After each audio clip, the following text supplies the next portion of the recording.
تو حضرت یوسف کے جو بھائی تھے جو اس موقع پر موجود تھے، انہوں نے نہ صرف یہ کہ اپنے بھائی کے اوپر الزام لگایا، یہ کہا کہ اس نے چوری کی ہے، چلیے اس کے تو کچھ شواہد اس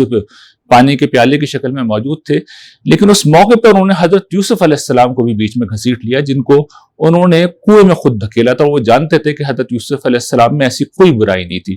انہوں نے حضرت یوسف علیہ السلام کے بارے میں یہ کہا کہ اس نے اگر چوری کی ہے، بنیامین نے اگر چوری کی ہے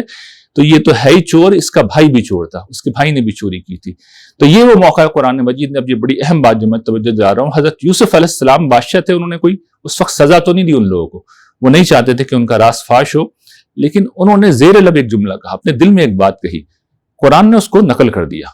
کیوں نقل کیا؟ اللہ تعالیٰ ان کی اس بات کو اون کر رہے ہیں پوری طرح۔ انہوں نے کہا یہ بدترین لوگ ہیں، انتم شر مکانا، تم بس ترین سطح کے لوگ ہیں، تم ایک معصوم انسان کے اوپر تہمت لگا رہا ہو، اس پہ الزام لگا رہا ہو جس نے کوئی گناہ نہیں کیا۔ تو اللہ تعالیٰ نے اس واقعے سے یہ بات بیان کی، ہمارے سامنے یہ بات رکھی کہ تہمت چاہے آبرو پر نہ لگے، اس پہلو سے لگ جائے کہ آدمی کی حیثیت تو عرفی ختم ہو جائے۔ اگر مالی بدعنوانی کا الزام بھی اگر اس پہ لگ رہا ہے اور نہیں کیا ہو اس نے، اور ہم اسے پھیلا رہے ہیں اور ہم آگے پہنچا رہے ہیں، تو ہم بدترین لوگ ہیں اور ہمارے لیے پھر وہی سزائیں ہیں۔ کیونکہ سورہ نساء میں اللہ تعالیٰ نے اس بات کو بیان کر دیا کہ جب کوئی شخص کسی دوسرے کے اوپر بہتان لگاتا ہے، یعنی غلطی خود کرے اور اس کا الزام دوسروں کے اوپر لگا دے، تو وہ بدترین جرم کا ارتکاب کرتا ہے، اس کے لیے بڑا سخت عذاب ہے۔ سورہ نساء میں اللہ تعالیٰ نے آیت 112 میں اس کو بہت بڑے گناہ سے تعبیر کیا ہے۔ تو قرآن مجید کے یہ بیانات ہمیں بتاتے ہیں کہ بہتان اگر کسی خاتون پر لگایا جائے، اس کی عزت پر لگایا جائے، چاہے مرد کے اوپر لگایا جائے، اس کی عزت پر لگایا جائے، یا کسی اور طریقے سے اس کی حیثیت عرفی کو ختم کیا جائے، ہر شکل میں اگر بہتان لگایا گیا ہے تو وہ ایک انتہائی سنگین جرم ہے اور اس کا نتیجہ انتہائی خوفناک ہوگا۔ قرآن مجید میں الزام و بہتان کی ایک شکل تو یہ ہے جو انسانوں کے حوالے سے بیان ہوئی ہے، اس کی ایک دوسری سنگین شکل ہے جو اللہ تعالیٰ کے حوالے سے بیان ہوئی ہے۔ یعنی جب کوئی شخص اللہ تعالیٰ پر الزام لگاتا ہے، اس پر بہتان لگاتا ہے، اس پر جھوٹ گھڑتا ہے، تو قرآن مجید اس کو بھی ایک بہت بڑے سنگین گناہ کے طور پہ پیش کرتا ہے۔ بلکہ میں آپ کو بتاؤں گا کہ یہ پچھلے گناہ سے بھی زیادہ بڑا گناہ ہے۔ ظاہر ہے کہ اللہ تعالیٰ کے متعلق اس طرح کی بات جب کہی جائے گی تو اللہ تعالیٰ کی ہستی ایسی ہے کہ ان کی بارگاہ میں جب اس نوعیت کا کوئی معاملہ کیا جائے گا تو پھر وہ بہت بڑا جرم ہوگا۔ قرآن مجید کی کئی صورتوں کا یہ موضوع ہے، سورہ انعام کا تو ایک خصوصی موضوع ہے، لیکن یہ پہلے سمجھ لیجیے کہ یہ گناہ ہے کیا۔ دیکھیے، اللہ تعالیٰ اپنے نبیوں کے ذریعے سے اپنے بندوں کو ہدایت دیتے ہیں اور دین ان تک پہنچاتے ہیں۔ اس دین کے اندر یہ بتایا جاتا ہے کہ انسانوں کو کیا چیزیں ماننی ہیں اور کیا چیزیں نہیں ماننی، ایمانیات جسے عام طور پہ ہم یہ کہتے ہیں۔ اس کے علاوہ انہیں یہ بتایا جاتا ہے کہ دین کے مطالبات کیا ہیں، بندوں کو کیا کرنا ہے اور کیا نہیں کرنا۔ تو یہ جو ایمان کی دعوت ہے، جو شریعت کی دعوت ہے، یہ جو عبادات کے طریقے ہیں، اللہ کا قرب حاصل کرنے کے طریقے ہیں، انبیاء علیہ السلام اللہ تعالیٰ سے وحی پا کر انسانوں کو بتاتے ہیں۔ تو یہ جو افتراء علی اللہ ہے، اللہ کے اوپر جھوٹ گھڑنے کا عمل ہے، اس میں ہوتا یہ ہے کہ کچھ لوگ اٹھتے ہیں اور وہ بہت سی چیزوں کو ایمان کے طور پر، عقیدے کے طور پر، دین کے طور پر، شریعت کے طور پر پیش کرنا شروع کر دیتے ہیں۔ چنانچہ اس کا نتیجہ یہ ہوتا ہے کہ جو اصل دین ہے وہ تو کہیں دور رہ جاتا ہے، وہ لوگوں کی توجہات کا مرکز نہیں بنتا۔ یہ جو انسانوں کا بنایا ہوا دین ہے، انسانوں کے بنائے ہوئے عقیدے ہیں، انسانوں کی بنائی ہوئی شریعت ہے، یہ زیادہ اہم ہو جاتی ہے۔ اور یہ اتنا بڑا اور اتنا سنگین جرم ہے کہ اللہ تعالیٰ نے قرآن مجید میں جہاں پر جرائم کی فہرست بیان کی ہے، گناہوں کی فہرست بیان کی ہے، تو اس کو شرک کے ساتھ بیان کیا ہے۔ اللہ تعالیٰ سورہ اعراف میں ارشاد فرماتے ہیں، ان تقولوا علی اللہ ما لا تعلمون، کہ تم اللہ کے اوپر وہ بات کہو جس کا تمہیں علم نہیں ہے۔ اسی طریقے سے سورہ انعام میں، سورہ زمر میں اور کئی مقامات پر اللہ تعالیٰ ایک بات کہتے ہیں، ومن اظلم ممن افترى علی اللہ کذبا، اس سے بڑھ کر ظالم کون ہوگا جو اللہ کی طرف جھوٹ گھڑے، اللہ کی طرف کوئی بہتان گھڑے، اللہ کی طرف وہ بات منسوب کرے جو اللہ تعالیٰ نے نہیں کہی ہے۔ رسول اللہ صلی اللہ علیہ وسلم نے بھی اس کو موضوع بنایا ہے، اور آپ نے ایک روایت کے اندر جو صحیح روایت ہے ارشاد فرماتے ہیں، من احدث فی امرنا ھذا ما لیس منہ فہو الرد، کہ جو شخص ہمارے اس دین کے اندر کوئی ایسی بات نکالے جو اس میں نہیں ہے، تو ایسی ہر بات کو ہمیں اٹھا کے پھینک دے جائے، اسے مردود قرار دیں گے، اسے ہم قبول نہیں کریں گے، اسے ہم رد کر دیں گے۔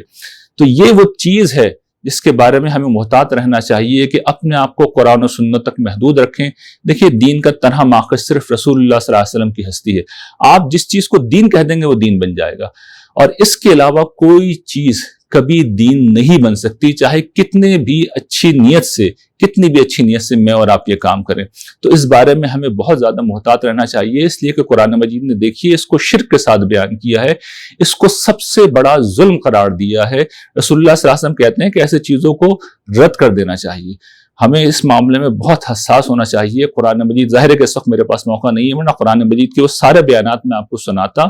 جس میں آپ کو اندازہ یہ ہوتا کہ اللہ تعالیٰ کا غیظ و غضب کس طرح بھڑکتا ہے۔ وہ اس طرح کی چیزوں کو خواہشات نفسانی کہتے ہیں، ظن و اوہام کی پیروی کہتے ہیں، اس طرح کی چیزوں کو گمراہی کہتے ہیں، اس طرح کی چیزوں پر بدترین عذاب کی وہ وعید سناتے ہیں۔ لیکن ظاہر مختصر وقت میں ان ساری چیزوں کا موقع نہیں ہے۔ تو اس گناہ کی حساسیت کو سمجھنا چاہیے، اس کی شدت کو سمجھنا چاہیے، چاہے وہ پہلے قسم کا گناہ ہو چاہے دوسرے قسم کا گناہ ہو۔ اچھا، اس دوسرے گناہ کے حوالے سے ایک چیز میں واضح کر دوں، یہ بڑی اہم ہے کہ اس میں 2 مستثنیات ہیں۔ مستثنیات اس پہلو سے کہتے ہیں کہ اصل میں اس نوعیت کی چیزیں نہیں، اس میں مستثنا تو شاید کچھ بھی نہیں ہے۔ 2 چیزیں ایسی ہیں جو بظاہر ایسی ہی لگتی ہیں، کوئی شخص دین بیان کر رہا ہے، اللہ کی طرف سے کچھ کہہ رہا ہے، لیکن در حقیقت ان کی نوعیت یہ نہیں ہوتی۔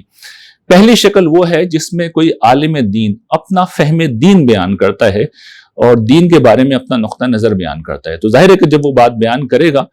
تو وہ اعتماد کے ساتھ بیان کرے گا، وہ یقین کے ساتھ بیان کرے گا، لیکن وہ اپنی رائے بیان کر رہا ہوتا ہے،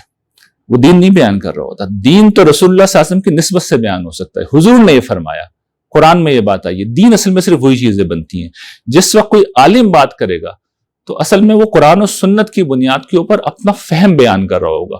جب اس کا فہم ہوگا تو اس سے اختلاف بھی کیا جا سکے گا، رسول اللہ صلی اللہ علیہ وسلم سے اختلاف نہیں کیا جا سکتا۔ چنانچہ ہم دیکھتے ہیں کہ ہمارے ائمہ، امام ابو حنیفہ ہیں، امام مالک ہیں، اگر انہوں نے کوئی بات کہی ہے تو اس کے بعد آنے والے ائمہ نے، امام شافعی نے، امام احمد بن حنبل نے، انہوں نے ان سے کچھ اختلاف کیا ہے، کیونکہ وہ یہ بات جانتے تھے کہ ان سے اختلاف ہو سکتا ہے، رسول اللہ صلی اللہ علیہ وسلم سے اختلاف نہیں ہو سکتا۔ تو ائمہ جب اپنی بات بیان کرتے ہیں یا علماء اپنی جب بات بیان کرتے ہیں تو وہ واضح کر دیتے ہیں کہ یہ ہمارا فہم دین ہے، ہم یہ سمجھے ہیں۔ جب ہم یہ سمجھیں تو اصل میں یہ دین نہیں رہا۔ چنانچہ سب لوگوں کو پتا ہوتا ہے کہ گرچہ یہ دین بیان کر رہے ہیں لیکن یہ دین سے مراد رسول اللہ صلی اللہ علیہ وسلم کی بات نہیں ہے بلکہ ان کا فہم ہے۔ چنانچہ ان سے پھر اس بنیاد پر اختلاف کیا جا سکتا ہے۔ دوسری جو چیز جو بظاہر ایسا لگتا ہے کہ ایک شخص کھڑے ہو کے اللہ تعالیٰ کی طرف کچھ منسوب کر رہا ہوتا ہے اور واقعتاً کر بھی رہا ہوتا ہے، لیکن اس کی نوعیت یہ نہیں ہوتی۔ اس کی اگر آپ کو ایک بہت موٹی سی مثال اگر لینی ہے تو خود ہمارے ہاں سب کانٹیننٹ میں ایک بہت بڑی مثال علامہ اقبال کی موجود ہے۔ کبھی آپ نے ان کی جواب شکوہ کو اگر پڑھا ہو تو آپ دیکھیے وہ کیا ہے،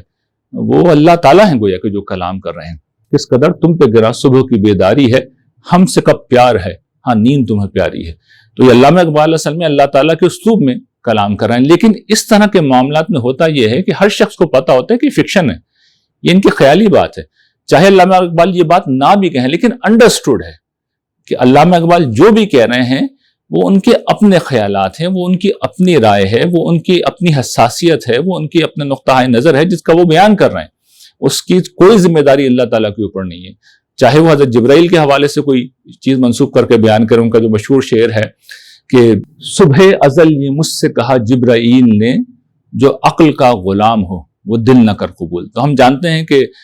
جبریل علیہ السلام کی علامہ اقبال سے کبھی ملاقات نہیں ہوئی، لیکن یہ ایک شعر ہے جو انہوں نے بیان کیا ہے اور کوئی اس کے اوپر اعتراض نہ کرتا ہے نہ کر سکتا ہے، اس لیے کہ انڈرسٹوڈ ہوتا ہے اس طرح کے سارے مواقع میں کہ فکشن جب بھی لکھا جا رہا ہوتا ہے تو اصل میں رائٹر ایک بات کہہ رہا ہوتا ہے، وہ کبھی وہ اللہ تعالیٰ کی طرف منسوب کر دیتا ہے اپنی بات کو، کبھی وہ حضرت جبرائیل علیہ السلام کی طرف منسوب کر دیتا ہے، لیکن اس کا یہ مدعا ہوتا نہیں ہے کہ لوگ اس چیز کو اللہ اور اس کے فرشتوں کا کلام سمجھے۔ تو یہ کچھ اصولی گزارشات تھیں اور اس میں غالباً سب سے زیادہ اہم چیز یہ ہے کہ دیکھیے یہ جو میں نے پہلے بھی توجہ دلائی کہ اس طرح کے الزام و بہتان چاہے وہ بندوں پہ ہوں چاہے وہ خدا پہ ہوں، جو لوگ بھی یہ کام کر رہے ہوتے ہیں، جو اس کا ماخذ ہوتے ہیں، وہ عام طور پر کولڈ بلڈڈ ہوتے ہیں، وہ سوچ سمجھ کے سب کچھ کر رہے ہوتے ہیں۔ عام لوگ، میرے اور آپ جیسے لوگ، اصل میں وہ یہ غلطی کرتے ہیں کہ وہ جوش میں آ کر، جذبات میں آ کر اور بعض اوقات حق کی حمیت میں آ کے ان چیزوں کو آگے پھیلانا شروع کر دیتے ہیں، لیکن ایسے لوگوں کو کوئی معافی نہیں ملے گی۔ یعنی میرے اور آپ جیسے لوگ بھی اگر اس گناہ میں شریک ہوں گے تو یہ گناہ اتنا سنگین ہے کہ ہمارے لیے بھی کوئی معافی نہیں ہے۔ تو ہمیں اس معاملے میں محتاط رہنا چاہیے، اس طرح کی چیزوں کی ہمیشہ تحقیق کرنی چاہیے۔ فتبینوا کا جو قرآن مجید میں اصول ہے کہ تحقیق کیا کرو ہمیشہ۔ کچھ شخص اگر موجود ہے زندہ ہے اس سے پوچھ لیں کہ بھائی آپ کا نقطہ نظر کیا ہے، کوئی خاتون اگر موجود ہے تو اس سے پوچھ لیں، اور پھر کسی کے اوپر الزام نہ لگائیں، کسی کے اوپر بہتان نہ لگائیں۔ اگر ثبوت نہیں ہے آپ کے پاس تو اس طرح کی باتیں نہیں ہے۔ قرآن نے جو معیار بیان کیا کہ 4 گواہ لے کے آؤ، تو یہ اتنے سخت معیارات اسی لیے لگائے گئے ہیں کہ ہمارے معاشرے میں اس طرح کے نجاستیں اور گندگیاں نہ پھیلیں۔ اور اگر پھیل رہی ہیں، ہم ایک دوسرے پر الزام لگا رہے ہیں، بہتان لگا رہے ہیں، تو یقین کیجئے ہم ایک بہت نازک صورتحال سے دوچار ہیں۔ اور میں اس گفتگو کو رسول اللہ صلی اللہ علیہ وسلم کے ارشاد پہ ختم کر رہا ہوں، کیونکہ یہ جو آخری چیز اب میں بیان کر رہا ہوں ہماری یہاں بہت پھیل چکی ہے۔ رسول اللہ صلی اللہ علیہ وسلم ارشاد فرماتے ہیں کہ دیکھو، تم میں سے کوئی شخص جب اپنے کسی بھائی پر کفر کا الزام لگاتا ہے تو تم دونوں میں سے کوئی ایک کفر کا مستحق ہو جاتا ہے، یا تو تم اپنی بات میں سچے ہوتے ہو اور سامنے والا کافر ہوتا ہے، اور اگر وہ کافر نہیں ہے اور تم نے اسے کافر کہا تو پھر یاد رکھنا پھر کفر کا الزام تمہارے اوپر آئے گا اور تم خدا کے حضور اس حیثیت میں پیش ہوگے۔ تو یہ وہ سنگین چیز ہے جس کی طرف رسول اللہ صلی اللہ علیہ وسلم نے ہمیں متوجہ کیا کہ یہ بھی الزام ہے، یہ بھی بہتان ہے، اور اس کا نتیجہ یہ کہ اپنا ایمان بھی چلا جائے گا۔ اور آپ دیکھ لیجئے کہ ہمارے معاشرے میں ہم کتنی آسانی سے لوگوں کو کافر کہہ دیتے ہیں، کتنی آسانی سے لوگوں کے بارے میں فیصلے کر دیتے ہیں۔ تو ہمیں اس بارے میں بہت زیادہ محتاط رہنا چاہیے۔ وآخر دعوانا ان الحمد للہ رب العالمین۔